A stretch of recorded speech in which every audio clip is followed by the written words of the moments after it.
What is going on, everyone? Welcome to another very exciting episode right here on the MI Gardener channel. I'm super excited about today's episode, and I hope you all are as well, because in today's episode, we're going to talk all about metal fire rings. Now, metal fire rings are an amazing resource to you as a gardener because they're basically an instant raised bed. Now, we talked about them about 5 or 6 years ago. We started talking about them in our cottage garden. My parents have since sold their cottage, so we no longer have a cottage garden, and that's fine. But you can go back and watch those older videos just to see how productive they were, as well as to see the response from people. It was amazing. The amount of questions we still get to this very day on those videos is tremendous. People will ask, what are those? Where'd you get them?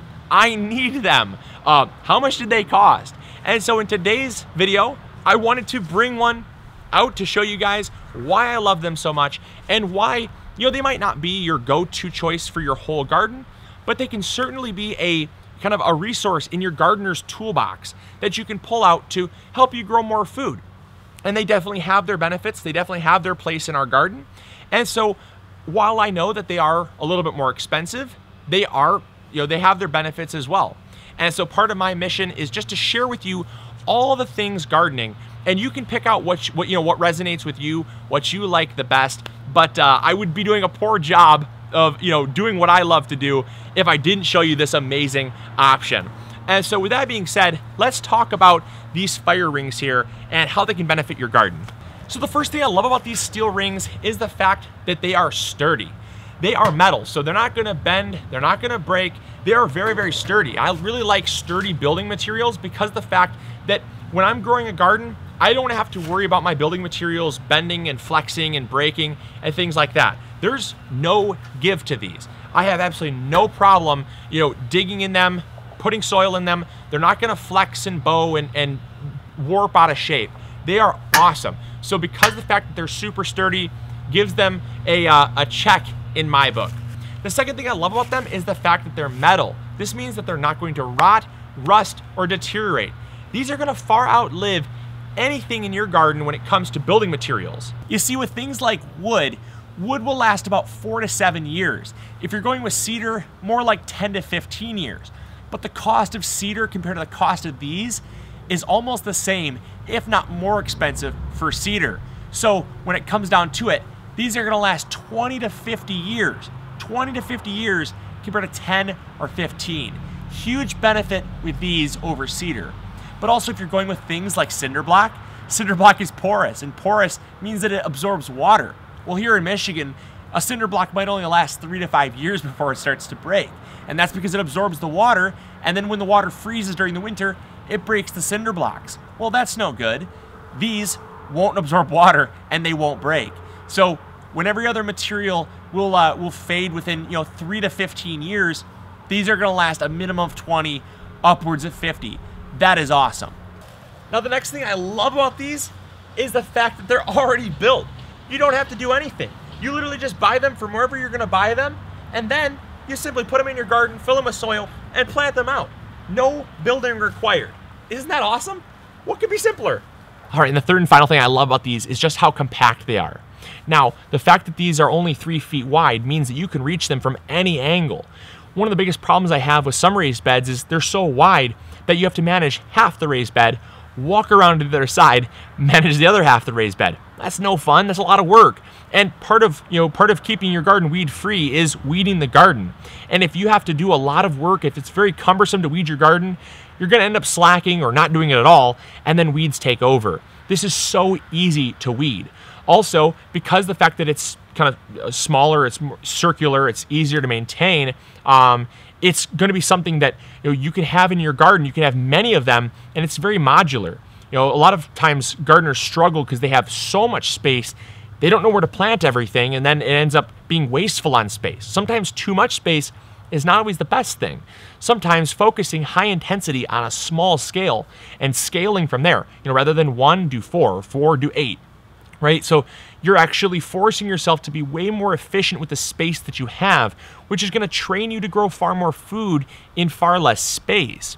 And then finally, because it's 18 inches tall, it actually gives you 18 inches of growable space. In our garden, even with 2x12s, the most we get is 12 inches.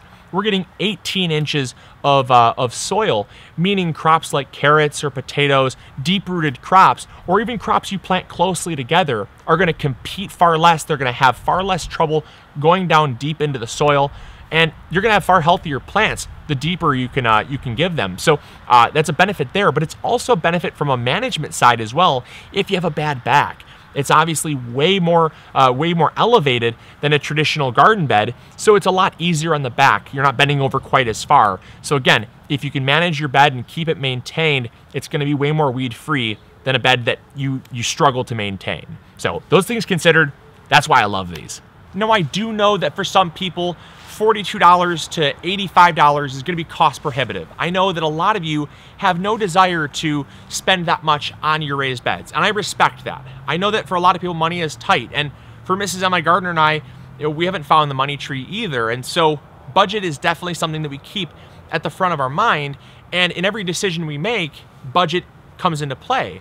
So I know a lot of people are going to say, well, $85, that's pretty steep when you can only, when you spent 25 to 35 on those beds versus 85, 45 to 85 on these galvanized rings. There's quite a disparity in cost because you're looking at about 50 cents a square foot for those raised beds versus about $5 to $6 a square foot for these. Now, obviously, there's a lot of advantages to going with these, and obviously, not everybody is. Gardening is not a one-size-fits-all solution. So you might like these a whole lot more. They might work in your budget. They might be totally fine. So I just want to be upfront and honest that obviously these do cost more, and I'm aware of that. But I would say also, and I'm going to show you how I can actually justify spending $85 on these raised beds, because I'm going to show you a way that you can actually recoup your cost, 100% of the cost in 1 year. That's right, 100% of the cost that you're going to spend on this raised bed, you could recoup in just one gardening season. Want to see how? All right, let's go. All right, so now I'm going to show you how I can justify spending $85 on a 7 square foot raised bed. Now, we didn't spend $85. We actually got them on sale. I will say that. We got these 50% off at our local hardware store. This was the last one they had. Otherwise, I would have gotten a few more. But they were actually 50% off.